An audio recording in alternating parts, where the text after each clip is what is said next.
Welcome to my session plan and session reviews. For my training session, we'll start with the client aims. Program aims was to develop muscle mass by 1 kilogram, by at least 1 kilogram by the end of a 6-week period. And the specific session aims which I only wanted to carry out for my session was a weight session focusing on working the shoulders by using weighted dumbbells. The specific client aims and how they will be measured are to check for success. So the performer should weigh himself at the start of the 6-week training program prior to the session. In the consultation, and compare the difference from the end of the 6 weeks. His goal was to increase muscle mass, so weigh-in would be one way, along with measuring the circumference of the limbs and the chest at the beginning of the 6 weeks too. For example, the bicep, measuring around there, and noting down the growth.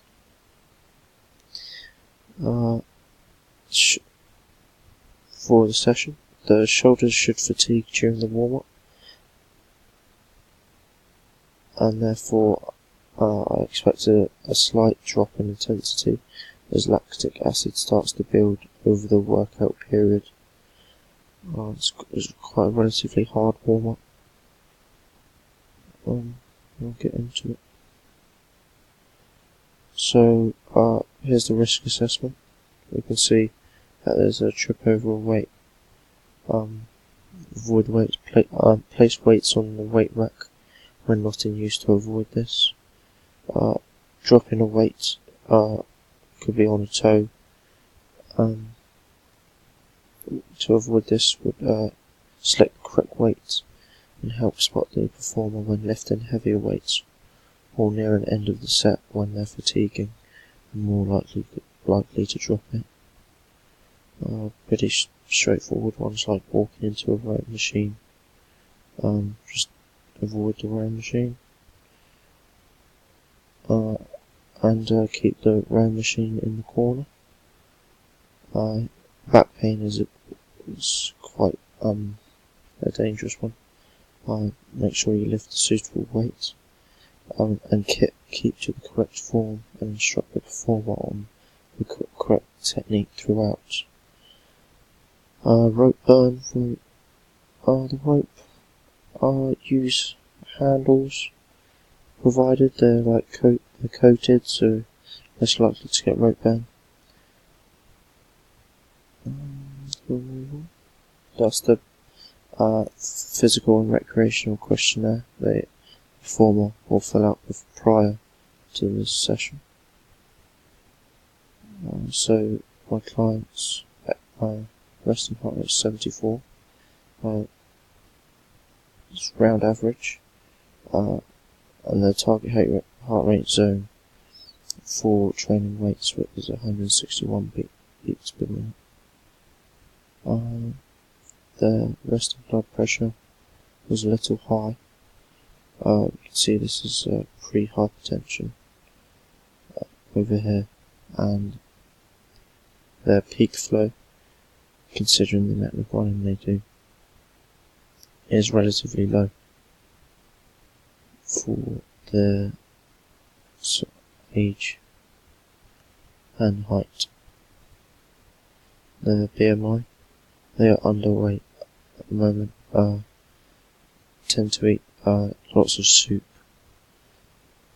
So we're looking at building muscle mass here to increase the BMI. So the facilities and resources needed for my session. So location, it'd be ideal if we use the hall and the weight room. We only need space size of half a tennis court to carry out my session, because it's mainly a weight session. The activity can be done standing still or in an upright position. or on a bench.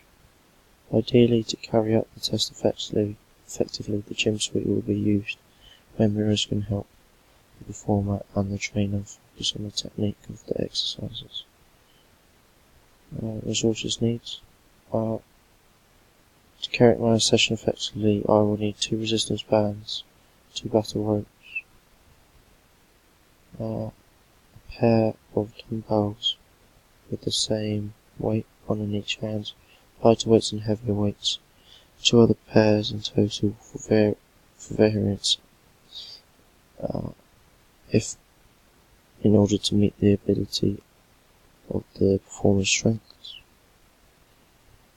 In the consultation prior to the session, we have a rough idea of how strong the client is going to be based on their PAR-Q and their previous physical sports and activity levels and their body mass index. Health and safety considerations.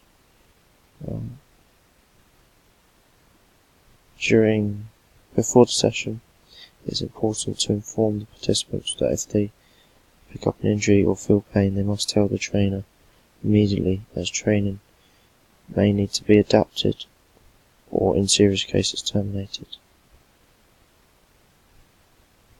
The trainer should take precautions when it comes to lifting weights above the head, especially if they have a high blood pressure, because the heart will be working extra hard, increasing blood pressure when trying to lift weights above the head and go against gravity.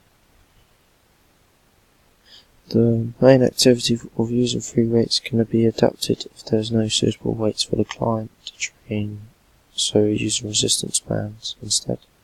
Most shoulder activities like the side raise, frontal raise, and overhead shoulder press can be done with resistance band, although it's not ideal because it is harder to gauge the intensity at which the performer is working at.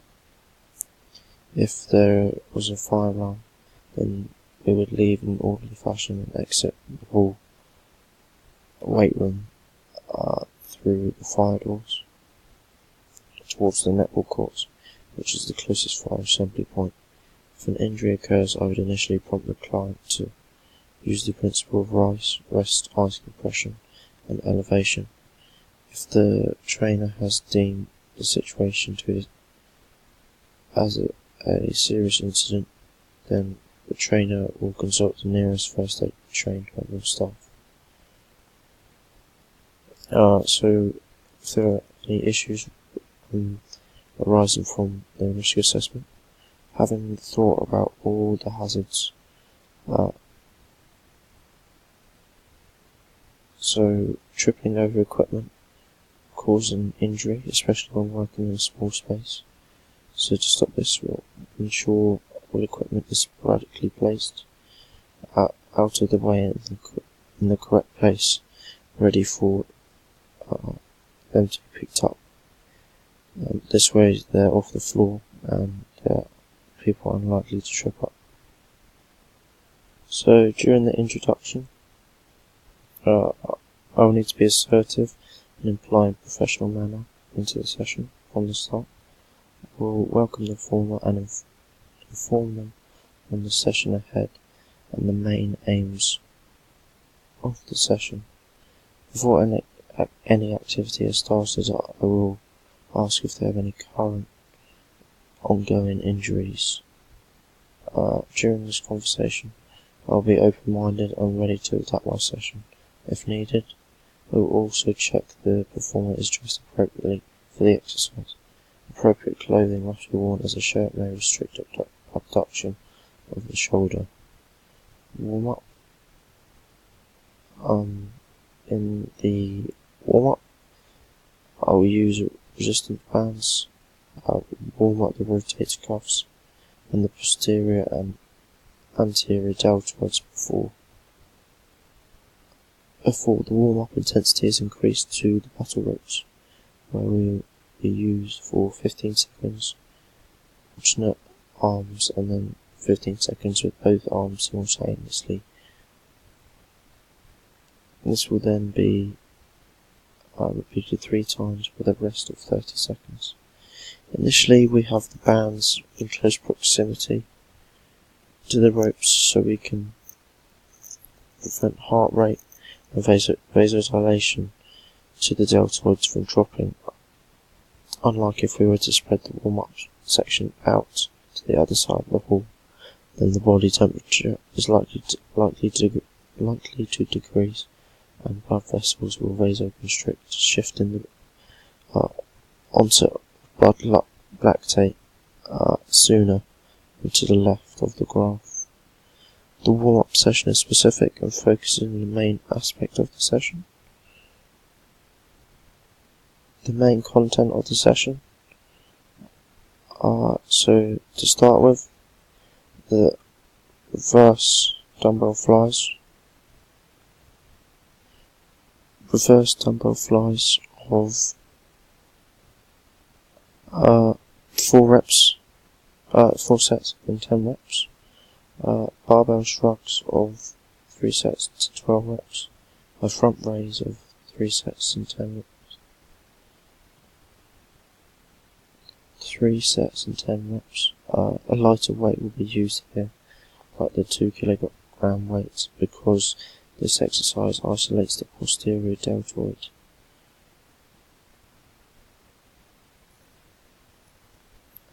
The left side raise,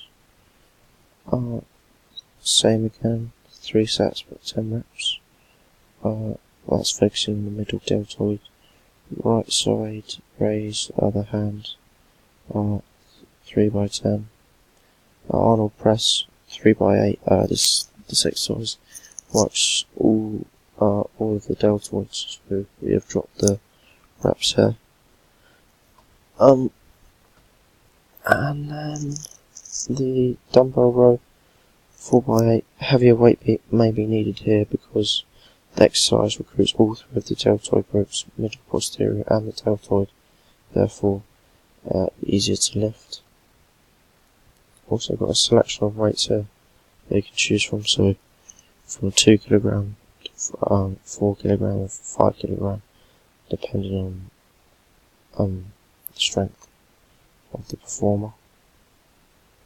So if we talk through the coaching points of the barbell shrugs, we want to keep the back nice and straight, and pull up using your trapezius, keeping the head nice and tall and not leaning forward, and making sure the scapula is pinching at the back.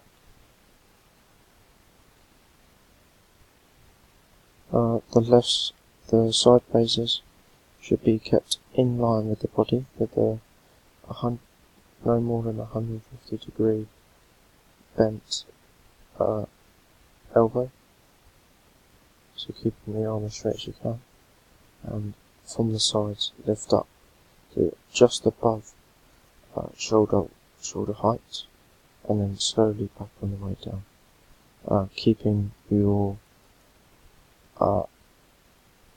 ulna facing your body, so we're abducting away from the body. The dumbbell row, we want to keep the dumbbells as close as you can to the body, all the way up to about just above where your nipples are, and then close on the way back down as well. With the Arnold press, should be elbows tucked in and keeping your head straight and not leaning forward, as this puts pressure on your spine.